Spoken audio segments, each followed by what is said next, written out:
Your Facebook ad account might be leaking ad spend somewhere. And if you're a business owner not seeing the results you want, this video will hopefully fix that for you. So I've pulled together 10 different things to audit in your Facebook ad account right now. A few of these only take 2 minutes to check. And if you stick around until tip number 8, you'll probably find out exactly why your growth has stalled or your performance has been poor. Hey everyone, it's Axel here, and we're just gonna get right into it with the first thing that you should check in your Facebook ad account, which is making sure that your conversion tracking is working correctly. So what I want to do here is I'm in a Facebook ad account and I want to go into my events manager right here. And then I want to click on my data set. And so there's two main things that I want to check. The first thing is I want to make sure my pixel is correctly installed. So I can see my pixel ID right here. What I would want to do as a first step is go into my website, open my Meta Pixel helper. And then from there, just make sure that the Meta Pixel actually fires on my website. If it fires correctly, you'll see a green little bubble beside the Meta Pixel helper show up. And then you'll also see the associated pixel ID show up. So make sure that this is correctly installed and then the pixel ID actually matches, knowing that you actually have the correct one installed. The second thing you want to do is make sure that all of your conversion events are correctly put in place. So in this account right here, I'm running essentially an e-com account. So we can see that we have multiple different events. We have a page view, view content, add to cart, add payment info, initiate checkout, and purchase, as well as lead forms and complete registration. So this is essentially your standard e-com events. What you want to make sure is that for your business, that every single event that can be tracked is listed here as a first step. And then as a second step, you also want to make sure that these events specifically fire at the correct time. So the way you'd want to do that is click on test events right here, select a channel, click on website. From there, you'd want to click the second drop down. And from there, you would essentially just want to open your website URL and then click around on the website, add things to the cart, add things to the checkout, maybe make a purchase with a coupon code of 100% off, just to make sure that your conversion events are correctly firing. If this is not working in your ad account, it's something you have to fix because nothing else in your ad account is going to work correctly if the tracking is not actually correctly configured. That's the first thing. Always make sure that your conversion tracking is correctly set up. The next thing to check is within your campaigns, always make sure that your campaign goal and what you're optimizing for is always set to the correct event. So personally, I like to always have my campaign optimizing for the final goal. So if you're doing lead gen, that means a lead. If you're doing SaaS, that usually means a lead or a booked appointment. Facebook specifically calls this event appointment scheduled.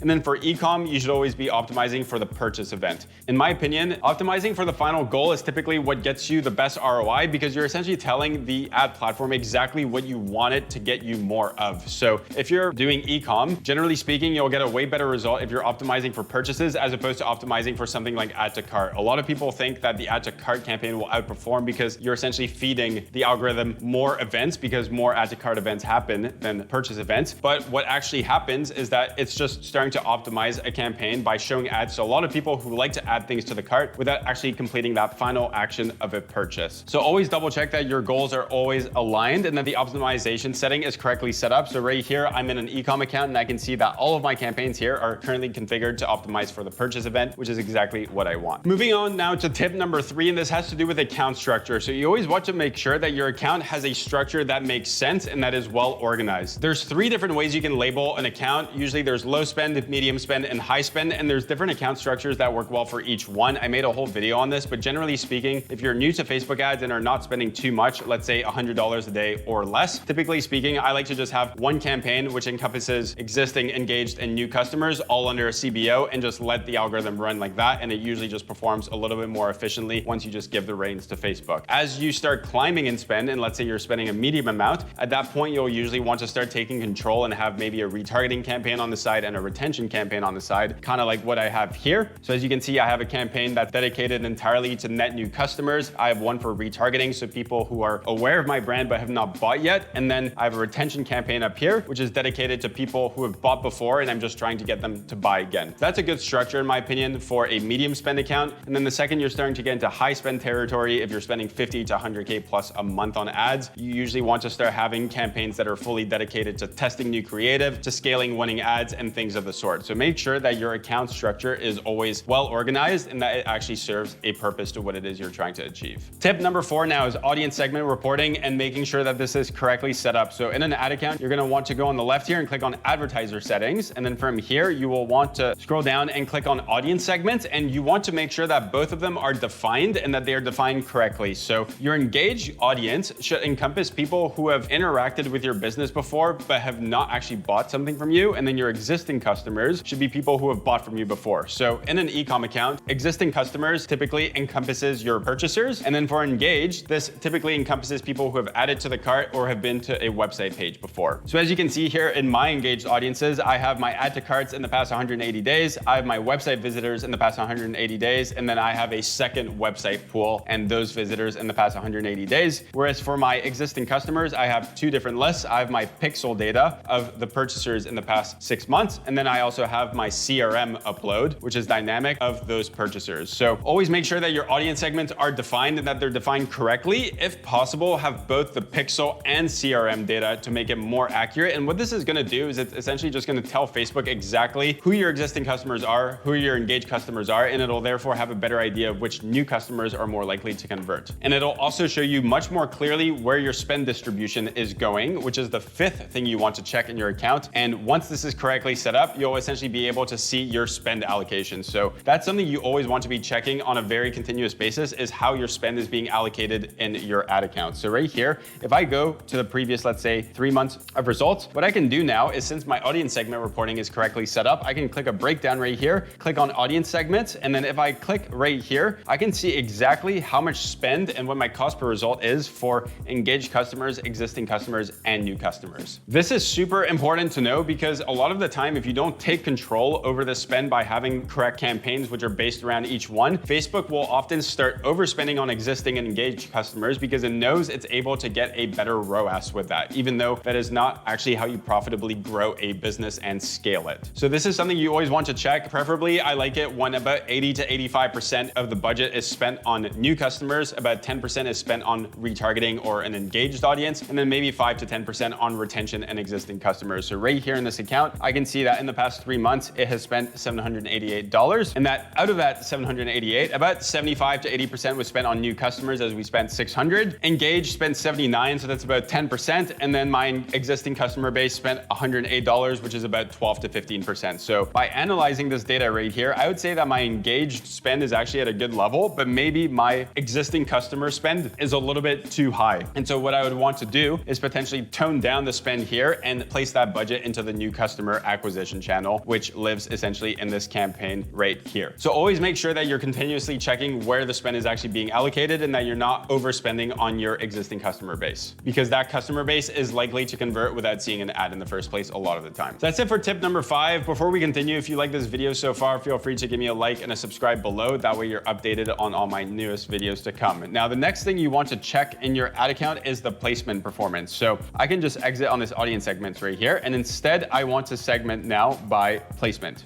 And so chances are, depending on what niche you're in or what you're promoting, that different placements will perform at a different level. So what I can do is click the drop down right here, and I can see my cost per result for every single type of placement that Facebook is running ads under. So if I sort this by spend and then re-click my drop down, I can see that my top spender is the Facebook feed. This is usually the case for most accounts. And I can see that my CPA is currently at $17.66. And then my second highest one is the Instagram feed, which has spent about half the amount and a CPA that is about 25% higher. So that is something I want to take note of. This is not actually that bad of a result because it's still profitable for me to run at a CPA like that, but it's still something I want to take note of. And then from there, I can see the Instagram stories and reels have spent $102 and $78 combined. So about $200 out of the total $800 allocation, which is 25% of my budget, has gone into Instagram stories and reels, and this has not converted a single time. So removing this placement entirely from my campaigns could be an optimization, and it maybe is a signal that my ads are better geared towards people who are browsing on the news feed. So what I can do with knowing information like this is two things. I can either just cut out these placements and just continue making the same ads, or I can leave these placements but start making ads which are more geared towards that type of placement. So what I mean by this is right now I can see that stories and reels is not really working so well. So I might want to start trying to make a different type of ad that is maybe targeted more towards a younger audience, which tends to live within these placements a bit more, in order to start increasing the results within these placements. But that's something I essentially want to do every once in a while. I just want to check on my placements and see if there's any that are essentially just burning my ad spend or some that need work, and usually it has to do with how much you're spending in that placement or what types of ads you are promoting. Moving on to the next thing now, I can also segment out my results by location. So if I click this drop down right here, I can untick the placements and I can click on country instead. So right here, I can see that I am running ads in 2 different countries, Canada and the US. If you're doing e-com, chances are that you're sometimes running ads in a pretty big list of countries. And what I want to do here is the exact same thing. I want to see how much I spent in each country and what my CPA is for each one. So I can see that in Canada, I'm getting the majority of my spend here, and I have a $22 CPA, which is only about like 2 to 3% higher than my average CPA of $21.89. And then in the US,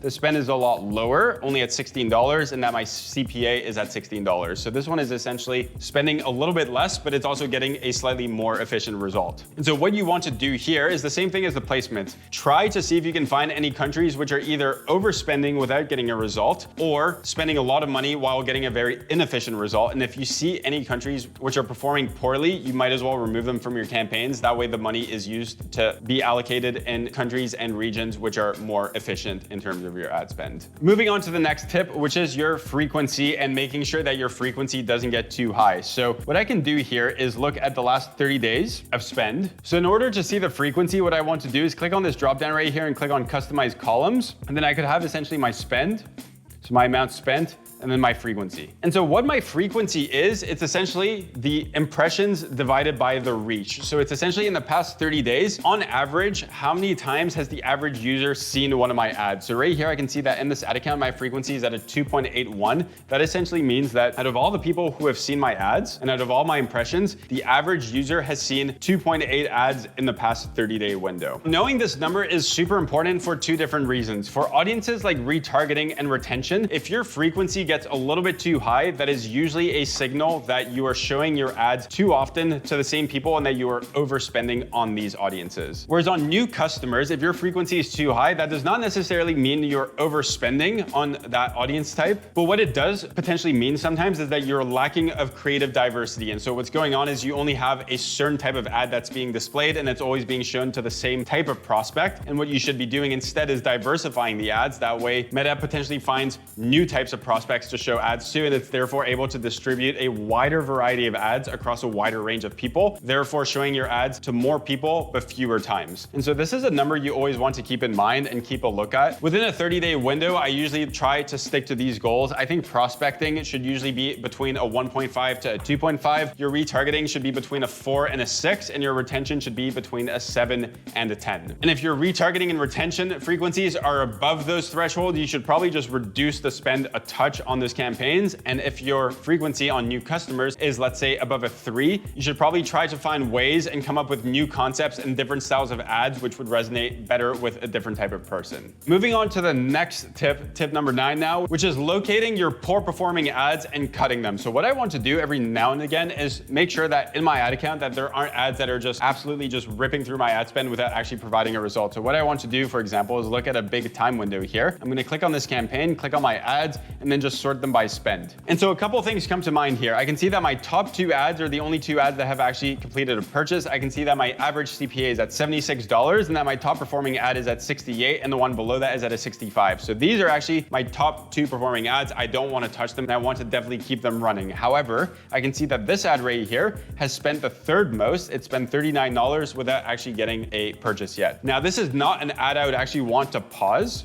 because the spend is still about half of what my average CPA is. But what I would want to do though sometimes is, let's say this ad spent $200 and did not get a purchase. That would be a good example of an ad I would want to cut. Essentially, the ads you want to cut out of your account are usually ads which are medium or low spend with a very high CPA or a very low ROAS. Any ad that is essentially overspending or spending too much and not giving you a good return or any return for that matter, you want to just do a good sweep of your ad account every now and again and make sure that you cut those ads that are just dragging your performance down. And then finally, for tip number 10, on the contrary, what you want to do is locate your winners and make sure to scale those ads. So in this same campaign here, I could essentially apply the opposite concept. If I sort by spend, I can see that my top performing ad is this one right here. It's getting a CPA that is below my average. And not only that, it is also the ad that is spending more than 50% of my budget. So this is definitely my current winning ad. And so you want to essentially take note of these winning ads and do 2 things with them. Number 1, you want to spend as much as possible on these ads while still being profitable. Chances are, if an ad is spending 50% 10% of your budget and getting a good CPA, you can usually scale that ad a bit further, and you can do so by launching it in other campaigns, such as a scaling campaign, for example. But the main thing to take away is to find your winners and make sure to spend as much as possible on those ads and try and squeeze out the most return out of that ad as possible. And then another way to do that is essentially to iterate around these ads. So if I know that this video ad is working, what I would want to do next is to iterate on this ad. I essentially know that this concept works and resonates well with people, which is why the CPA is low on this ad and why the ad is spending so much. And so what I would want to do is potentially iterate on this ad, come up with variants in order to try and find some new winning angles. So what I mean by iterations is I could try this with different captions, different music, different hooks, different bodies of the ad, things like that. Anything that is considered a small minor change to an ad is an iteration. And what you want to do with your winning ads is to iterate on them. That way you're essentially finding more winning angles out of an ad concept that has worked well for you in the first place. So that's it for today's video. Hopefully that gives you a clear way on how to go through your ad account and make sure everything's running smoothly, anything from conversion tracking to ad performance to spend distribution. At this point, you should know exactly which parts of your ad account are working well and which ones need a bit more attention and potentially some fixing. If you think I missed out anything crucial in this video, or if you have any questions about what I talked about, you can feel free to drop that in the comments below and I'll try to get back to you as soon as I can. And if you'd like me to do an audit like this for your ad account or manage your ads for you, then feel free to book a call using the link in the description below. That way me and you can have a chat. Apart from that, I hope you like this video and I'll see you on the next one.